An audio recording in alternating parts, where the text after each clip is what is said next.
Bonjour à toutes et à tous et bienvenue sur NeuroGym en ligne. J'espère que vous allez bien, j'espère que vous êtes en forme. Je suis contente d'être avec vous aujourd'hui pour une nouvelle vidéo. Dans la séance d'aujourd'hui, on va travailler la fonction du membre supérieur et ce à l'aide d'une bouteille ou d'un bocal, quelconque bocal qui a un couvercle que vous pouvez dévisser et visser. Et également, assurez-vous d'avoir un objet qui n'est pas trop grand pour vous, donc un très grand pot maçon qui va être difficile à manœuvrer. C'est peut-être pas la meilleure option. Par contre, je vous encourage à utiliser quelque chose que vous utilisez fréquemment ou que vous voudriez utiliser plus souvent. Idéalement, évitez de prendre des choses en verre ou un bocal qui pourrait être cassant en cas que vous l'échappiez. Donc, mais l'important, en fait, c'est que vous utilisiez quelque chose que vous avez avec vous. Mais avant d'aller chercher votre bouteille, je vous invite à faire un pouce sur la vidéo et à faire j'aime. Je vous invite également à vous abonner à nos différentes plateformes et à partager en grand nombre aux personnes que ça pourrait intéresser et aider. Sur ce, je vous laisse quelques instants pour aller chercher votre bouteille et on commence tout de suite après cette intro. Excellent, j'espère que vous êtes bien installés. Donc, avant de commencer, comme toujours, ma petite annonce. Donc, je vous rappelle que les exercices que je donne sont généraux, qui sont peut-être pas adaptés à votre condition. Peut-être que vous ne pourrez pas les faire. Peut-être également qu'ils vont créer de la douleur. La première chose que vous pouvez faire, c'est essayer de les modifier pour soit être capable de les faire ou qu'ils ne vous créent pas de douleur. Si ce n'est pas possible de les modifier, alors ne les faites pas. Et une autre chose, les exercices vont se faire principalement assis, donc c'est de la fonction, on est plus souvent assis. Si vous voulez les faire debout parce que, par exemple, quand vous cuisinez, c'est plus difficile pour vous, vous voulez intégrer la position debout, je vous encourage à le faire également. Mais si vous voulez vraiment vous concentrer sur les avant-bras, sur les mouvements au niveau des avant-bras, je vous conseille à ce moment-là de les faire assis pour vraiment pouvoir vous concentrer à ce niveau-là. Si vous les faites assis, assurez-vous d'être sur une chaise qui est confortable et stable. On ne travaille pas beaucoup l'équilibre aujourd'hui, mais c'est toujours important d'être sur une chaise qui est stable et sécuritaire. Si vous êtes en fauteuil, mettez vos freins. Et si vous êtes debout, assurez-vous d'avoir les souliers dans vos pieds ou d'être stable. Ne jamais faire les exercices en bas. Et dans tous les cas, assurez-vous d'être dans un environnement qui est sécuritaire, donc qui a une surface stable à proximité et qu'il n'y a pas d'éléments qui pourraient vous blesser si vous avez besoin d'assistance, d'avoir quelqu'un avec vous. Donc, avant de commencer, on va juste aller étirer un petit peu tous les bras. On va commencer par la zone qui est plus proximale, puis on va descendre vers les mains. Juste pour si vous avez des tensions, ça va réduire les tensions si vous avez de la spasticité également. Donc, avant de pouvoir faire des mouvements qui soient de bonne qualité, il faut que la spasticité soit réduite. Donc, on va tout simplement commencer par étirer les épaules.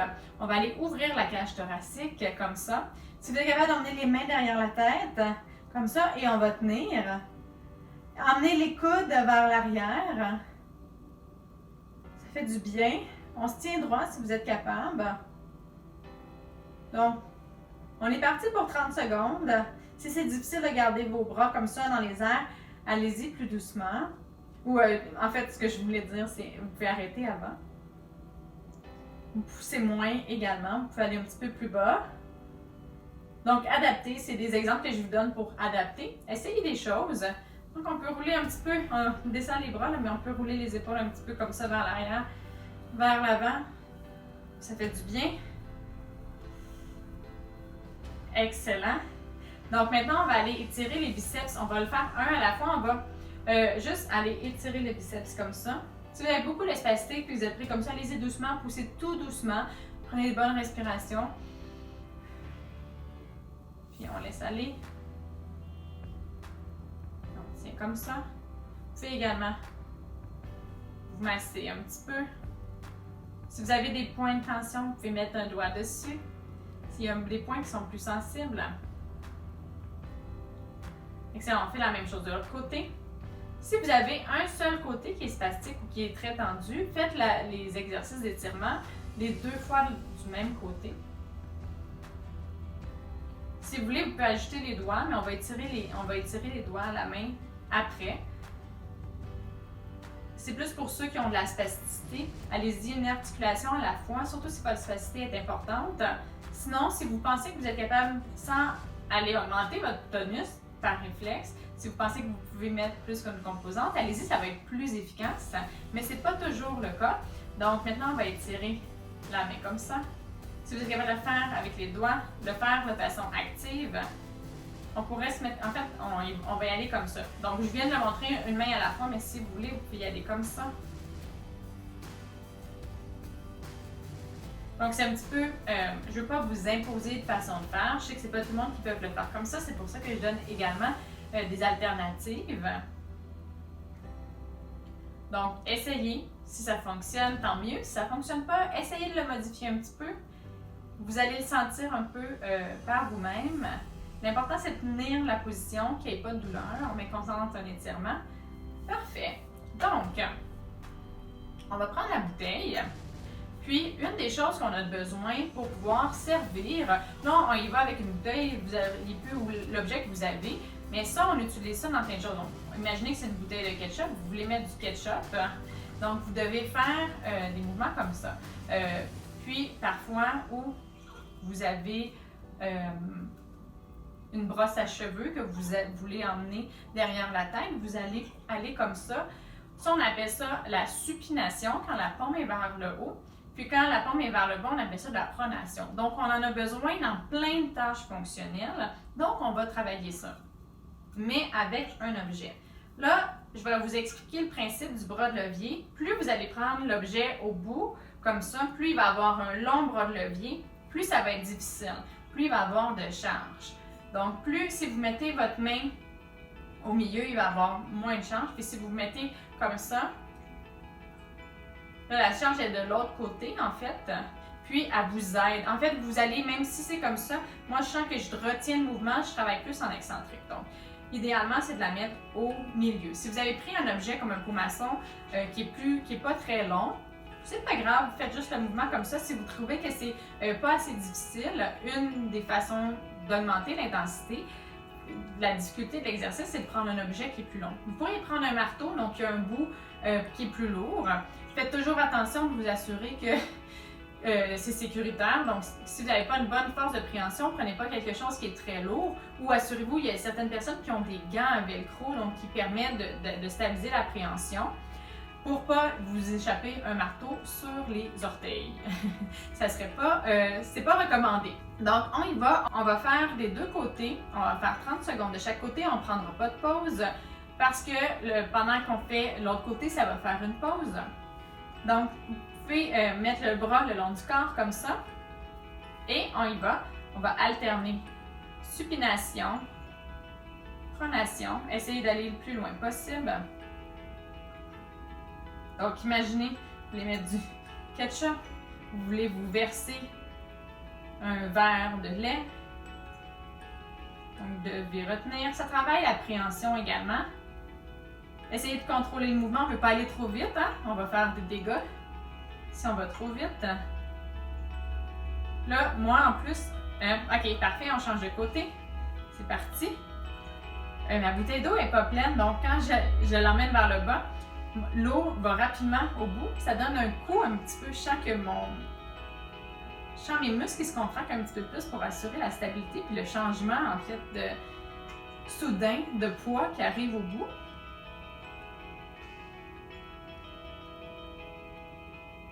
Donc si vous avez des troubles de proprioception, vous voyez là, je regarde ma main.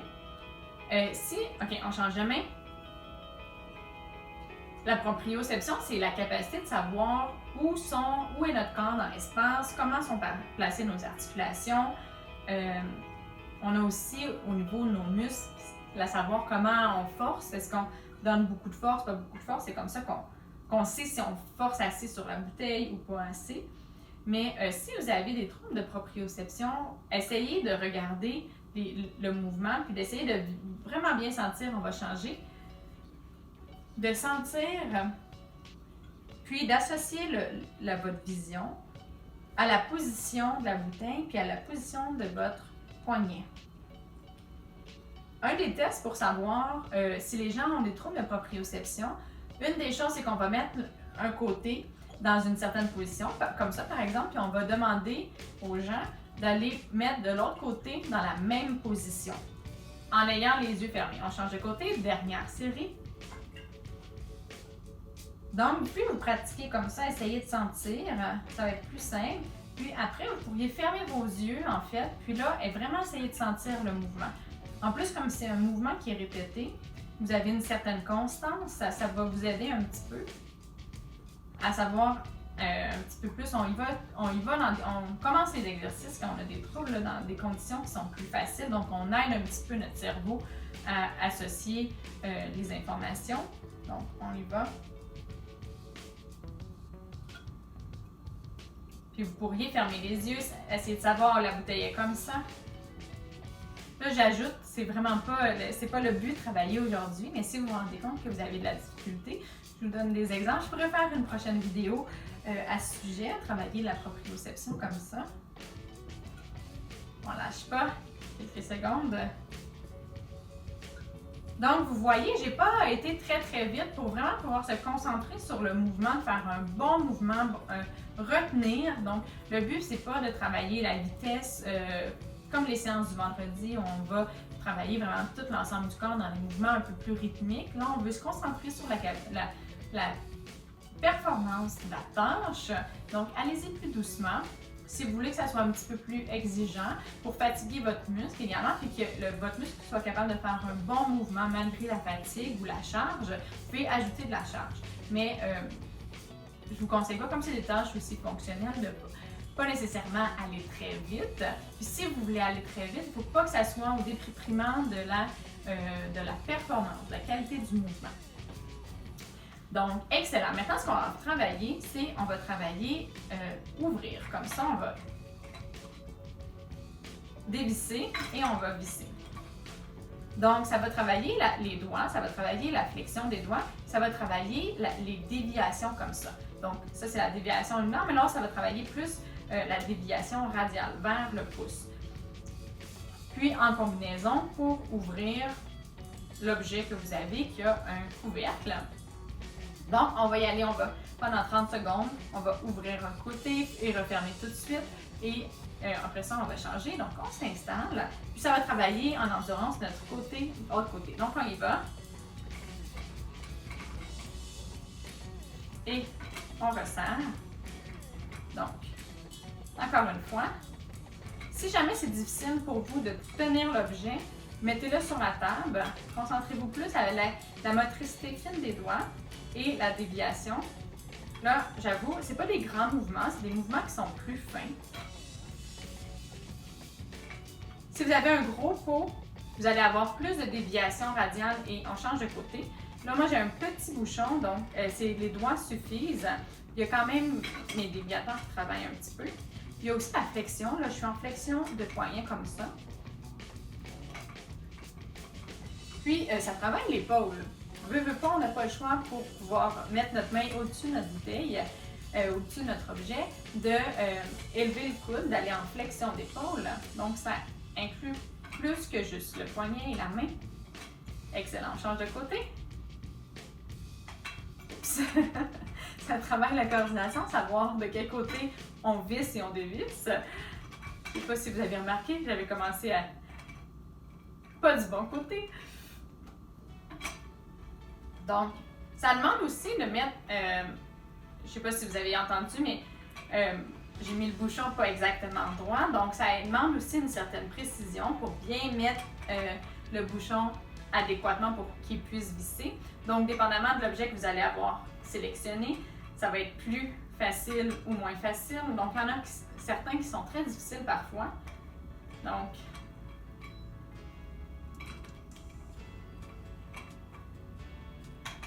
ça peut sembler banal comme exercice, mais si vous avez de la difficulté, ça peut engendrer beaucoup de frustration parce que quand vous allez vouloir prendre un objet comme ça, vous allez avoir soif, vous allez vouloir prendre une gorgée d'eau, vous allez avoir de la difficulté. Puis ces petites tâches-là au quotidien, bien, en fait, peuvent nous ralentir dans les choses qu'on veut faire. Puis, comme je l'ai dit, engendrer un peu de la frustration. Puis, quand on ne les travaille pas de façon isolée, en répétant les mouvements, en décortiquant parfois les mouvements, l'apprentissage moteur est plus difficile, voire impossible à faire, surtout si vous le faites qu'une fois par jour, peut-être même pas à tous les jours. Il n'y aura pas la capacité d'apprendre. Donc, comme notre corps apprend de ses erreurs, donc, puis par la répétition. Quand on fait une tâche, quand on le fait une première fois, puis là, oups, j'ai pas forcé assez, je me réajuste, je force un petit peu plus. Ah, j'ai forcé trop, ça a déséquilibré. Donc, mon cerveau va tout enregistrer les erreurs et va s'assurer de les corriger. Il va en corriger, il va en avoir d'autres, puis c'est avec la répétition qu'on va peaufiner le mouvement puis qu'on va être meilleur. Si on le fait une seule fois, le cerveau va, oui, enregistrer les erreurs, mais si on répète dans 2 jours, il ne se rappellera pas nécessairement. Donc, avec la pratique, la répétition, c'est aussi bien de le faire, de changer, de le varier, d'ajouter une composante d'endurance, donc le faire aussi quand on est fatigué, ce qui va ressembler un petit peu plus aussi à notre vie de tous les jours. Donc, quand on fait autre chose, puis qu'on peut faire vouloir ouvrir notre bouteille, mais on est déjà fatigué. Donc, si vous avez des tâches comme ça que vous trouvez difficiles au quotidien, je vous invite à aller travailler de façon isolée en tant qu'exercice. Donc, pour vraiment les améliorer. C'est comme ça qu'ils vont s'améliorer. Vous pouvez aussi faire appel à un professionnel de la santé pour savoir quelles composantes de force, de flexibilité, en fait, quels sont les prérequis pour être capable de bien faire la tâche, puis avoir des exercices spécifiques pour vous. Si ça vous intéresse, j'offre des services également en ligne, en téléréadaptation. Donc, je peux vous observer dans vos différentes tâches que vous voulez améliorer et vous indiquer des exercices, vous donner des trucs et conseils pour améliorer vos tâches au quotidien. Si ça vous intéresse, le lien est en description. Donc, excellent. Maintenant, ce qu'on va travailler, c'est l'extension du poignet, comme ça. Donc, on utilise souvent ça dans beaucoup de positions. Si on veut se peigner, donc d'aller faire le mouvement comme ça, on va l'utiliser avec un poids. Donc, on va s'installer comme ça et on va emmener vers le haut. On redescend. On va aller en flexion, mais quand on est en flexion comme ça, c'est encore nos extenseurs qui travaillent en excentré. Il faudrait les travailler comme ça. Ça sera notre prochain exercice. Donc, on s'installe et c'est parti. Donc, on essaie d'emmener le plus haut possible. Pour ceux qui ont des problèmes de préhension ou qui utilisent la théanothèse, quand on fait ça comme ça ferme les doigts. Donc, ceux qui ont une tétraplégie, c'est un super exercice à faire pour travailler la préhension. Donc, on ne lâche pas. Excellent. On change de côté. C'est parti.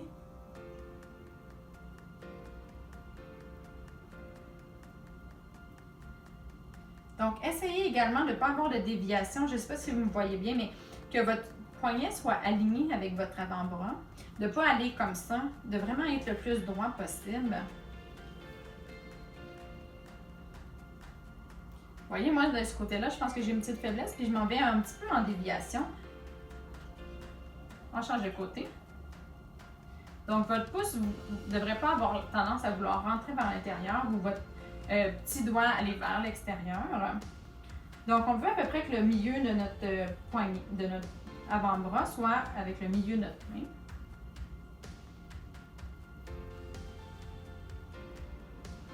Donc, on ne lâche pas. Si vous avez pris un objet qui est très lourd, ça se peut que 30 secondes, ça soit difficile. On y va. On change. Là, je vais me concentrer un petit peu. Ce côté-là est plus difficile. Vous voyez, on a déjà de la fatigue. Je ne sais pas si on voit, on réussit à bien voir à la caméra, mais le mouvement est saccadé. Donc, on peut en déduire qu'il y a un petit peu de fatigue, il y a un manque de contrôle. Donc, l'influx qui envoie, mon muscle doit se saccade au lieu d'avoir une belle contraction fluide et continue. Donc, on change dernière série. J'ai bien hâte de voir la troisième série, à quoi ça va ressembler. Puis, je commence à le sentir. Ça chante bien mes muscles. J'ai arrêté l'exercice, mais ce côté-là est encore fatigué. Donc, c'est beaucoup. 3 fois 30 secondes. Ma bouteille est presque pleine. Mais vous voyez, c'est comme ça qu'on apprend également que peut-être la prochaine fois, je vais prendre un objet plus léger. On change de côté. On y va. Oh! C'est difficile. Mais c'est correct. Si ça devient douloureux, je vais arrêter. Il faut que vous fassiez la même chose. Si vraiment c'est douloureux, cessez l'exercice. J'en avais fait assez. C'est pas grave si vous ne faites pas les 3 fois 30 secondes. Puis je rappelle que je fais 30 secondes pour ne pas imposer un nombre de répétitions parce que je ne connais pas votre... excellent. Je connais pas votre capacité. Donc, si vous faites en 30 secondes, vous avez le temps de faire 2 répétitions. C'est tout à fait correct. Excellent. Maintenant, on va travailler le muscle qui est opposé. On va travailler la flexion. Donc, comme ça. Donc, on va tourner. On va aller, on se rappelle, en supination. Comme ça.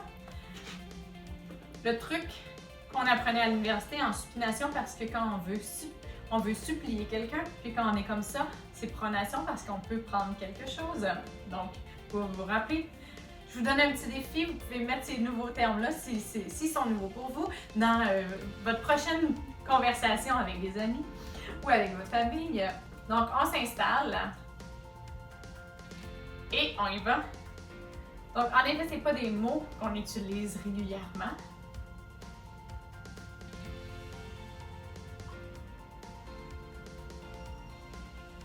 Je ne sais pas s'il existe d'autres termes pour nommer ces mouvements-là. On ne lâche pas.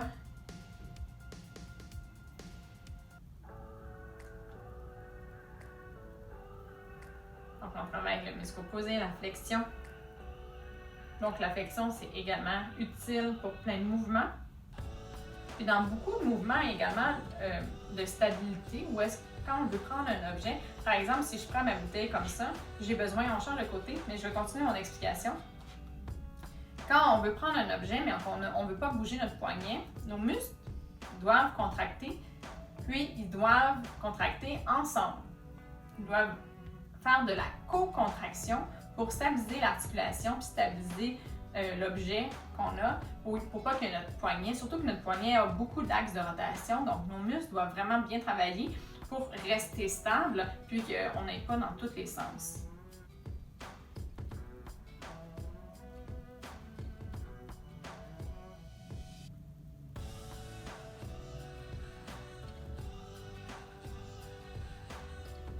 Excellent, on change de côté.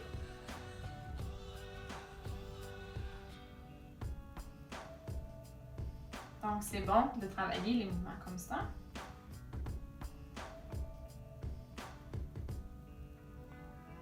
Donc, essayez d'aller dans l'amplitude complète. Si jamais c'est pas possible, il y a 2 choses que je fais faire habituellement. C'est, dans un premier temps, si vous voulez, si c'est parce que c'est trop lourd, continuez comme ça. Puis, vous allez travailler un petit peu plus la composante de force. Par contre, votre muscle n'ira pas travailler dans toute l'amplitude. Donc, ce que je vous suggère, surtout si vous avez un petit peu de limitation d'amplitude, c'est de refaire les exercices, mais avec un objet qui est plus léger. Puis là, de vraiment aller dans toute l'amplitude articulaire. Parce que ça veut dire qu'il y a des zones de notre muscle qui vont être moins sollicitées si on ne va pas dans toute l'amplitude. On change, c'est le dernier. Donc, il y a beaucoup de façons de varier un même exercice, un même mouvement pour aller chercher des composantes qui sont différentes. Soit plus en force, soit plus... des fois, ça peut être juste en contrôle moteur, de vraiment se concentrer à ce que notre poignet reste bien aligné avec notre avant-bras. Ça peut être travailler justement plus en amplitude, aller chercher vraiment l'amplitude, on change de côté, l'amplitude complète. Puis même si vous avez des troubles d'amplitude, en fait une limitation d'amplitude, de rester, aller en étirement un petit peu, de rester dans la portion, dans la fin d'amplitude pour essayer d'étirer un petit peu. On peut travailler l'endurance, donc faire plus de répétitions. Souvent, on va mettre des charges moins lourdes, on va faire plus de répétitions jusqu'à temps qu'il y ait de la fatigue. Vous pouvez travailler la puissance, donc aller rapidement. Donc la puissance, c'est la fonction... C'est la force fois la vitesse, donc on a une composante de force, mais on ajoute un élément de vitesse. Donc, le même exercice, la même séance d'aujourd'hui, vous pourriez la faire de plein de façons différentes pour travailler des composantes différentes selon ce que vous avez besoin. Donc aujourd'hui, on y va un petit peu plus pour travailler la fonction. Donc on veut se travailler un petit peu plus la qualité du mouvement. On veut y aller doucement. On veut s'assurer d'avoir un bon mouvement parce que quand on fait de la fonction, c'est vraiment important. Si je veux me verser un verre d'eau puis que j'ai pas une bonne qualité, pas une bonne trajectoire, il y a plein de choses qui se mettent en branle pour faire ça. Il y a la coordination de ma main avec mes yeux, il y a tous mes muscles de co-contraction, il y a le mouvement doit être fait à la bonne vitesse pour pas que j'aille trop vite, que j'échappe, puis ou que ça éclabousse. Je dois m'arrêter au bon moment pour pas aller dans le sens complètement inverse. Donc, il y a beaucoup de choses qui se travaillent. Puis ça, c'est vraiment plus de la précision. Donc, aujourd'hui, c'est un petit peu plus le but. Si vous manque de force, alors refaites les mêmes exercices, plus de charge. Si vous voulez de la puissance, être un peu plus rapide, vous pouvez le faire également, mettez moins de charge. Mais si votre problématique à vous, c'est l'endurance, bien, comme je l'ai dit, faites les exercices au lieu de prendre une pause, ne prenez pas de pause, vous faites 45 secondes, 3 fois 45 secondes. Donc, vous pouvez tout adapter les exercices à vos besoins. Donc maintenant, on est rendu au dernier exercice. On va faire de la déviation radiale comme ça. Donc, on va y aller, on va sur le côté. Donc, on veut que notre main, en fait, on met notre main comme ça, qu'il soit vraiment droite. Donc, on n'est ni en pronation, on n'est ni en supination, ni en pronation. On est au neutre. On prend la bouteille dans nos mains. On va mettre notre coude comme ça pour pas être au bout de nos bras. Et on va baisser et on va relever comme ça. Donc, on fait de la déviation radiale. On s'installe bien. Et c'est parti. Donc, ça aussi, vous voyez, là, je verse. C'est quand on verse une bouteille de vin, par exemple, on va mettre... on va verser quelque chose, on va l'utiliser comme ça. Si ça tire, si ça vous crée des picotements, des engourdissements dans les doigts, allez moins loin. Alors, je vous conseille de consulter un physiothérapeute. Peut-être que vous avez des troubles des nerfs périphériques. Des fois, il peut y avoir des adhérences au niveau du nerf. Puis, quand ça tire, quand le nerf, ça ne s'étire pas, en fait, ça glisse. Mais si vous le faites comme ça, il va vouloir glisser. S'il y a des adhérences, ça va tirer sur la gaine, ça va tirer sur le nerf, puis ça va créer des symptômes. On change de côté, il va comme ça. Les symptômes neurologiques, c'est des picotements, des engourdissements. Vous pouvez sentir une sensation, une perte de sensation, en fait.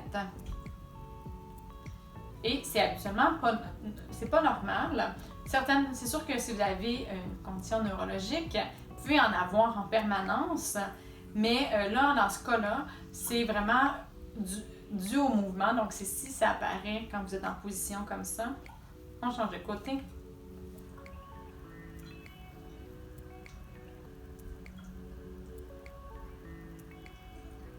Donc, si c'est le cas, ça vaut la peine, en fait, de consulter parce que c'est pas... c'est signe que c'est pas normal. Puis ça peut vous créer, s'il y a des troubles de mobilité des nerfs, ça peut créer plein d'autres problèmes, des problèmes posturaux, des tensions musculaires. Donc, c'est quelque chose qu'on voit souvent, on change de côté.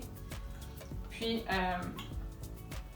c'est ça, qui vont par la suite, à la longue, créer beaucoup d'autres problèmes. Donc, ça vaut la peine, si vous venez de vous en rendre compte, d'aller consulter. Des fois, peut-être vous avez des problématiques à l'épaule, même au niveau du cou, puis ça peut être lié à des nerfs périphériques. Mais ça, il faut une évaluation plus en profondeur pour le savoir, pour déterminer c'est quoi la source. Donc, la dernière série.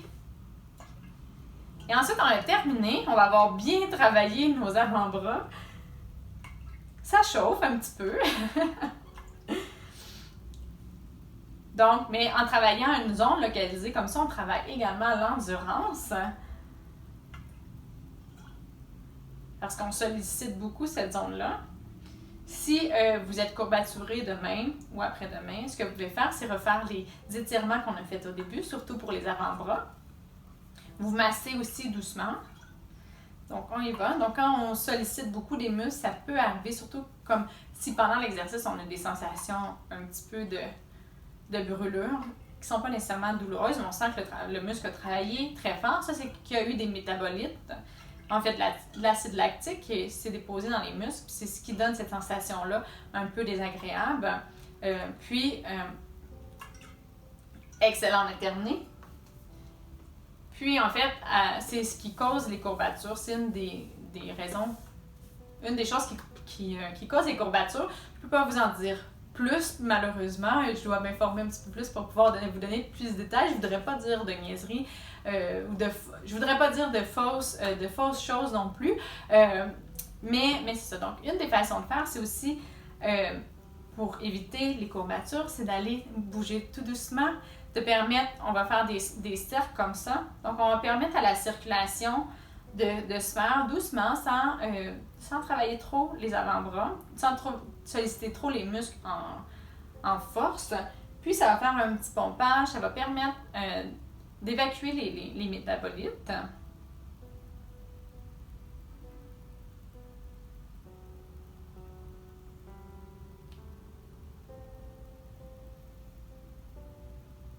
Donc, ça fait du bien. Ça travaille aussi la proprioception, la coordination. Pour faire ce mouvement-là, tous nos muscles changent. Donc là, on en va en flexion, on est en déviation radiane, on va en extension, déviation ulnaire. Donc, il y a beaucoup de choses qui travaillent. Puis là, si vous le faites des deux côtés en même temps, on travaille la coordination. Donc, on peut travailler beaucoup de choses pendant une séance. Ça veut dire également qu'on a besoin de beaucoup de composantes pour faire nos tâches de la vie quotidienne. Donc, il y a beaucoup de choses qui peuvent être affectées puis qui peuvent affecter notre fonction. Des fois, on a une seule chose qui est affectée, donc on va avoir peut-être un peu moins d'impact ou on va pouvoir compenser avec le reste. Mais pour certaines personnes, malheureusement, il y a beaucoup de choses qui sont affectées, donc beaucoup de choses à travailler. Heureusement, on peut travailler beaucoup de choses dans un même exercice, donc c'est bien. Donc, excellent. Donc, ce que je voulais vous dire, vous pouvez vous masser tout doucement les muscles. Allez essayer de masser vers le haut, vers le cœur. Si vous massez dans les prochains jours, si vous avez des tensions musculaires, des courbatures. Si jamais vous avez ressenti en faisant les mouvements, ce qui peut arriver, des fois, on a un point très sensible, donc un nœud musculaire. Ce que je vous propose, ce que je vous conseille de faire, en fait, c'est au niveau du nœud, de mettre votre pouce ou mettre un doigt, vous pouvez demander à quelqu'un d'autre, puis de garder la pression. Ça va faire mal au début, mais gardez la pression, puis ça va aller tirer les fibres qui sont juste au niveau du nœud musculaire, puis ça devrait aider à relâcher. Ce que vous pouvez faire, un muscle, comment ça agit, c'est que ça se contracte comme ça. Donc, si ça se contracte, ça fait lever ma main. Si vous voulez savoir quel muscle fait quel mouvement. Donc, les muscles qui sont ici sont des extenseurs. Si je mets mon pouce puis je veux étirer encore plus, le principe d'un étirement, c'est aller dans le mouvement opposé à l'action de notre muscle. Donc, ici, ils font de l'extension comme ça. Donc, l'opposé, c'est d'aller vers le bas.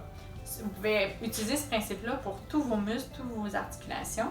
Et donc, si vous avez, par exemple, un point de pression ici, vous pouvez peser et aller en flexion, aller dans le mouvement opposé pour aller tirer un petit peu plus. Ça va aider à défaire vos nœuds musculaires, à défaire vos points de tension. Donc, c'est normal que ça soit un peu inconfortable, voire douloureux. Encore une fois, vous ne devriez pas avoir de picotement d'engourdissement. Si c'est le cas, cessez. Consultez un professionnel de la santé en cas de doute. Voilà pour la séance d'aujourd'hui. J'espère que vous avez aimé.